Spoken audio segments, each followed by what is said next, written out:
বাবাজির এই মালাটা ছিঁড়ে গেছিলো, বসে বসে এটাকে বুনলাম, আস্তে আস্তে সব এটাকে করে নিলাম।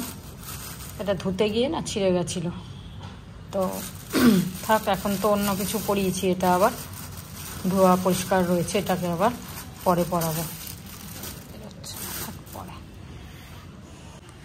গুড মর্নিং সবাইকে, গুড মর্নিং। বাজে 11:20, অনেকটাই বেলা, আর ওয়েদারটা দারুণ হয়ে গেছে। কালকে বিকেলে ছাদে যখন হাঁটছিলাম, উফ কি কষ্ট হচ্ছে, সবাই বলছে যে বাবা হাঁটা যাচ্ছে না, রিঙ্কু সুষমা সবাই বলছে পায়েল তো ওঠেনি, সবাই বলছে কি মানে হাঁটা যাচ্ছে না, এত মানে শ্বাস নেওয়া যাচ্ছে না, একটু হাওয়া ছিল না, একটা গুমোট ভাব।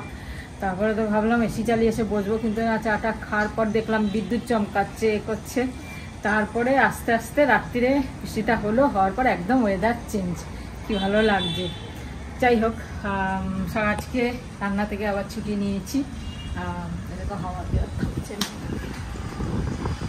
আজকে আর রান্না করছি না, কেন কি রোজ রোজ একই হাতে খেতেও ইচ্ছা করছে না, আর যেটা আমরা ঠিক করেছি যে মাঝে মধ্যে আনিয়ে খেয়ে নেবো, আর এখন রোজ রান্না করবো না, সেই কারণে আজকে অর্ডার দিয়ে দিয়েছি খাবার, তো এসে যাবে খাবার। আজকে ফ্রি, সেই টুকটাক কাজ করব, টুকটাক কাজ আছে, মোটামুটি তো সেরকম ভারী কাজ নেই। আর ঝুল ঝাড়া টাড়া এগুলো করতে হবে, আজকে তো মঙ্গলবার করবই না, আর সেগুলো হচ্ছে জাস্ট পুজোর মানে বিশ্বকর্মা পুজোর আগে দিয়ে করব। বিশ্বকর্মা পুজো হয়ে গেলে তো আবার করা যাবে না, ভাদ্র মাস থাকতে থাকতে করতে হবে, সেগুলো আবার আর কটা দিন নেক্সট সপ্তাহে করবো। ঝাড়া ঝুড়ি, পর্দাগুলো কাচতে হবে, এগুলো সব করব। চলো আজকে দেখি টুকটাক কী কাজ আছে, এগুলো করবো। তখন বসে একটু ফোনে ঘাটছিলাম, একটু শুয়েছিলাম, রেস্ট। তোমাদের একটা জিনিস বলে দিই, আমি কদিন ধরে দেখছিলাম যে গলায়, বলছি না ওষুধ খেলে গলায় আটকে যাচ্ছে, তো তোমরাও বলেছিলে গরম জল খেতে পারো। আমি ওইটাই ভেবে গরম জল তো খাচ্ছি, কিন্তু ভাবলাম একটু গার্গেল করি। গার্গেল করাতে মানে 3 দিন ধরে গার্গেল করছি, পরশু কাল করেছি, আজকে সকালেও করেছি। তো গার্গেল করাতে এখনই আমি ওষুধ খেলাম, তো দেখলাম যে না ক্লিয়ার হয়ে গেছে, তো তার মানে ভেতরে হয়তো ঠান্ডা ফান্ডা লেগেছিল, ওই আইসক্রিম টাইসক্রিম খেয়েছি মাঝে, একটু ঠান্ডা দই টই খেয়েছি, মনে হয় তাতে হয়তো গলায় ইয়ে হচ্ছিল। তা গরমে মানে গার্গেল করাতে দেখছি ক্লিয়ার হয়ে গেল, এখন এক ফোঁটা মানে আটকায়নি, তাতে আমি বুঝলাম তাহলে এই গার্গেল করাতে আমার ঠিক হলো। যাক, তোমাদের সাজেশনের জন্য ধন্যবাদ, খুব ভালো, তোমরা বলাতেই কিন্তু আমি গার্গেলটা শুরু করলাম যে গরম জল খেয়ে দেখো। তো এবার গরম জল খাচ্ছিলাম বলে এমন গরম জল তো খাচ্ছি, তা দেখি তো গার্গেল করে। হ্যাঁ চলো, থ্যাংক ইউ সবাইকে। আর এখন আর আজকে কি কাজ করব, কাজই নেই, আজকে আছে টুকটাক কাজ, তো দেখি চলো রান্নাঘরটা আগে পরিষ্কার করে নিই। কালকে রাত্রিরে রান্না করেছিলাম, স্টোভ টোভগুলো তো নোংরা হয়েছে আমার, একটুখানি কালকে আর পুছিনি, ভালো লাগছিল না, গরমও লাগছিল, আর পোছাপুছি করিনি। এখন একবারেই পুছে টুছে তারপর স্নান করব, শ্যাম্পু করবো। আর রূপা তো তাড়াতাড়ি আসে না, ওকে যতই বলি তাড়াতাড়ি আসতে, তো তাড়াতাড়ি আসলে আমার দেখো আজকে সেরকম আজকে রান্নাও নেই, কাজও নেই, তো যদি তাড়াতাড়ি এসে ঘরটাগুলো করে দিত, আমি স্নান করে এক্ষুনি স্নান করে পুজোটা দিয়ে নিতাম, কত সুবিধা হয়। কিন্তু লাভ নেই, ওকে যতই বলি তাও শোনে না, সবই উলুবনে মুক্তি ছড়ানো, কোনো লাভ নেই। দেখা যাক কখন আসে, চলো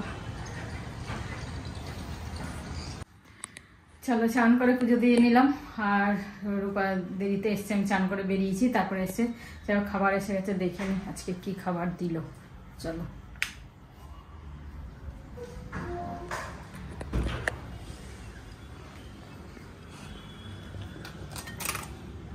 মাছ, এটা আবার বাঁধাকপি, উফ এই বাঁধাকপি এই সময় খেতে ইচ্ছা করে না।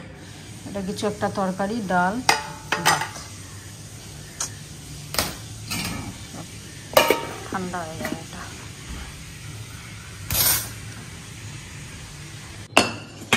একটু আলু কেটে নিলাম, একটু আলু সেদ্ধ দেবো, কেন ওই বাঁধাকপি খাবো না, এই সময়টা বাঁধাকপিটা না আমার ঠিক শ্যুট করে না, তাই ভাবলাম।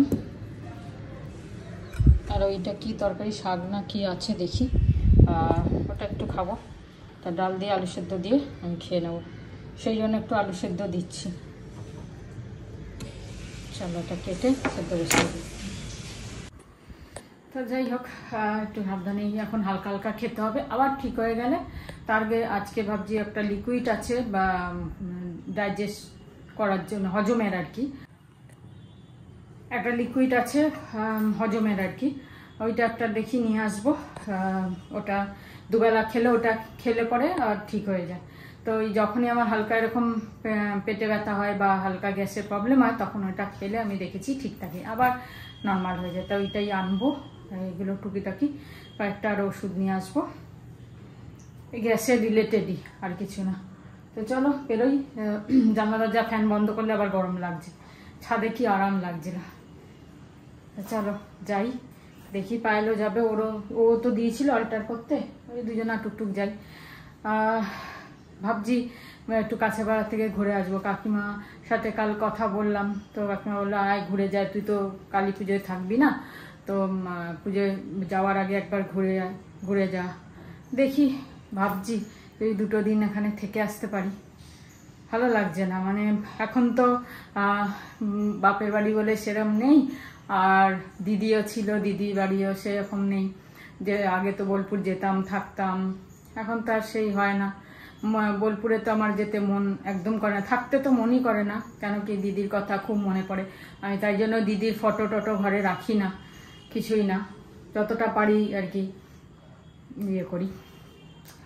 চলো দেখি, কাকিমা বলছে ঘুরে যাস, দেখি যদি একটা দিনও থেকে আসতে পারি, ভালো লাগছে না, কিরম যেন একটা লাগছে, পুজো আসছে সামনে, সেই খুশি নেই আর কি। চলো বেরোই, আপাতত 8টা বাজতে যায়। এই যে আজকে বার্থডে বয়, জন্মদিন, কি নিয়ে এসছিস তুই? পায়েস আর মিষ্টি। আরে বাবা, মিষ্টিটা হচ্ছে আমাদের বীরভূমে, ও মেশমশাই নিয়ে এসছে, বাহ। চলো টিনটিনের জন্মদিন আর পায়েস মিষ্টি খাওয়া হোক, তাই না? চলো এই নিয়ে এলাম ওষুধ, এটাই সিরাপটা বিটাজাইন, এটা বললো খাওয়ার পর, মানে সকাল দুপুর আর রাতে 1 চামচ করে খেতে, এই খাবো। আর এইসব গ্যাসোফাস্ট নিয়ে এসেছি, এগুলো তো লাগেই সবসময়, গ্যাসোফাস্ট এইসব, আর কয়েকটা ইউনিএনজাইমও এনে রাখলাম। তো এটা এখন কিছুদিন খাবো, আশা করি ঠিক থাকবে। চলো, তো দেখতে দেখতে 2 তারিখ হয়ে গেল, আর পুজো কটা দিন আছে দেখো, মানে সেপ্টেম্বর পড়ে গেল বুঝতেই পারছি না। তা ব্লাউজটা অল্টার করতে দিয়েছিলাম, আবার দিতে হবে, একদিকের হাতাটা একটু টাইট হয়ে গেছে, তাই ওকে ফোন করে বলে দিলাম, সুপর্ণাকে, বললো হ্যাঁ ঠিক আছে দিয়ে যেও, আবার ঠিক করে দেবো। চলো এখন আলুর তরকারিটা বানিয়ে নিই, যেটা করবো বলেছিলাম। যাওয়ার আগে আলুটা সেদ্ধ করেই গেছিলাম, আর এই টমেটো কাটলাম, কারি পাতাও তুলে রেখে গেছিলাম, এবার এটাকে করে নিই, ব্যাস মাখা আলুর মরিচের মতো। চলো।